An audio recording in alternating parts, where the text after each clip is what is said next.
जानकी वल्लभ विजयते। नमो राघवाय। भरत जब नगरवासियों से मिलते तो लोग कुछ कहते नहीं, केवल चुपचाप प्रणाम करके आगे बढ़ जाते। भरत भी किसी से कुशल नहीं पूछ पाते, क्योंकि उनके मन में भय और विषाद इतना अधिक था कि वे पूछने का साहस ही नहीं कर पाते थे। भरत के नगर में प्रवेश करते ही अयोध्या मानो दुख की ज्वाला में जलती हुई प्रतीत हो रही थी। हाट बाजार और रास्ते सुनसान थे, मानो चारों दिशाओं में आग लगी हो।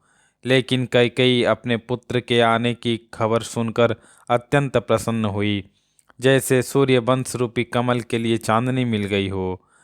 वह हर्षित होकर आरती सजाकर दौड़ी और द्वार पर भरत शत्रुघ्न से मिलकर उन्हें महल में ले आई। भरत ने परिवार को देखकर जाना कि सब गहरे शोक में हैं।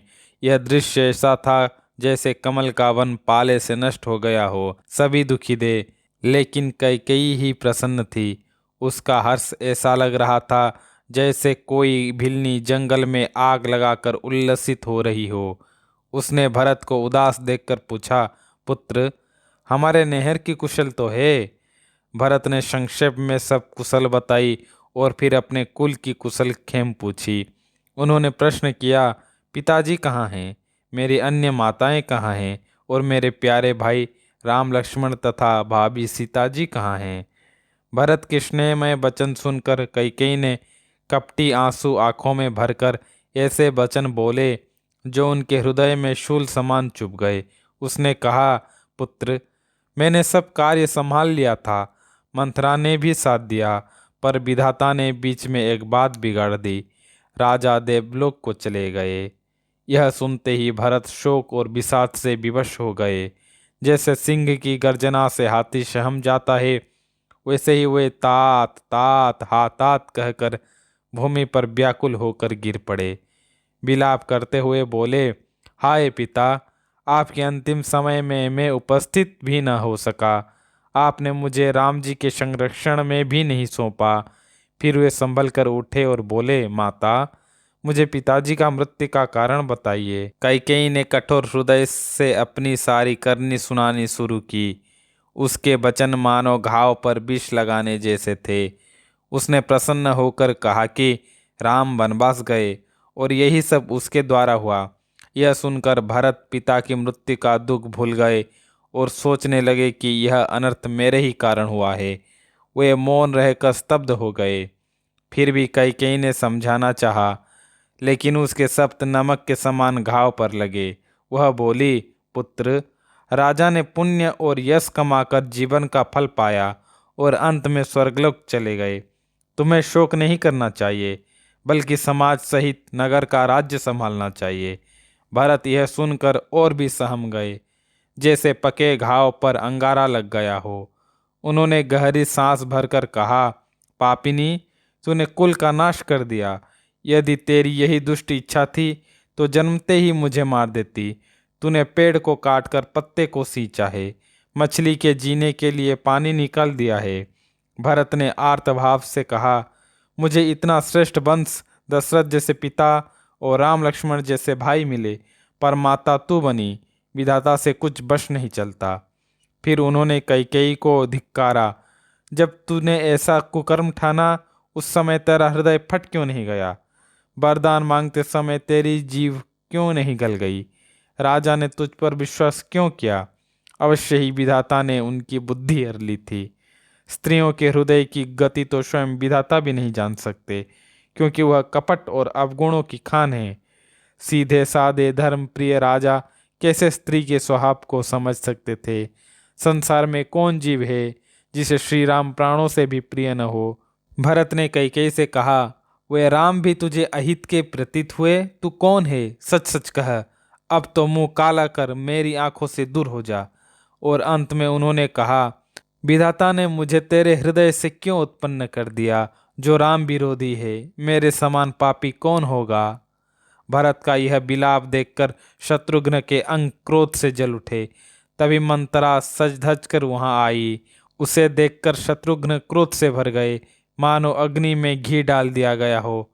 उन्होंने उसे जोर से लात मारी, जिससे वह मुंह के बल गिर पड़ी उसका कुबड़ टूट गया, सिर फूट गया, दांत टूटे और मुंह से रक्त बहने लगा। मंत्रा कहराते हुए बोली, हाय देव, मैंने क्या बिगाड़ा जो भला करके भी बुरा फल पाया। लेकिन शत्रुघ्न उसे दुष्ट मानकर बाल पकड़कर घसीटने लगे।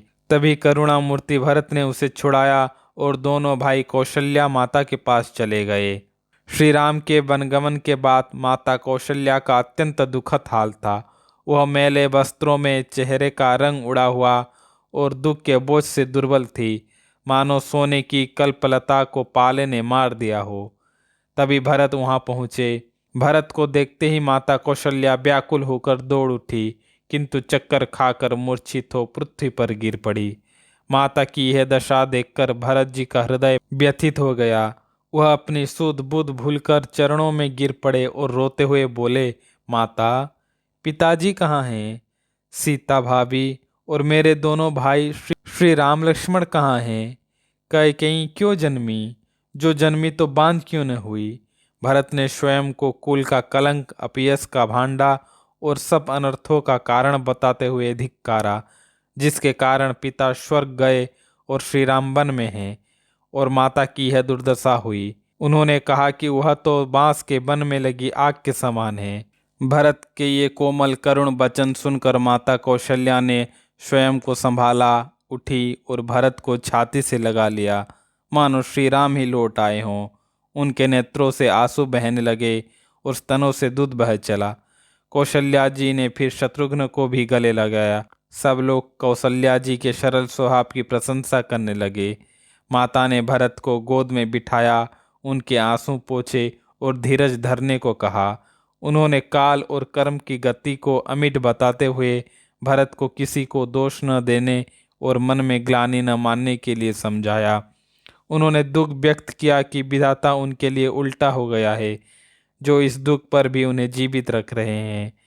कौशल्या जी ने श्री राम के वनगमन का वृत्तांत सुनाया कि उन्होंने पिता की आज्ञा से कैसे बिना किसी हर्ष या विषाद के प्रसन्न मुख से बलकल वस्त्र धारण किए वनगमन कर गए।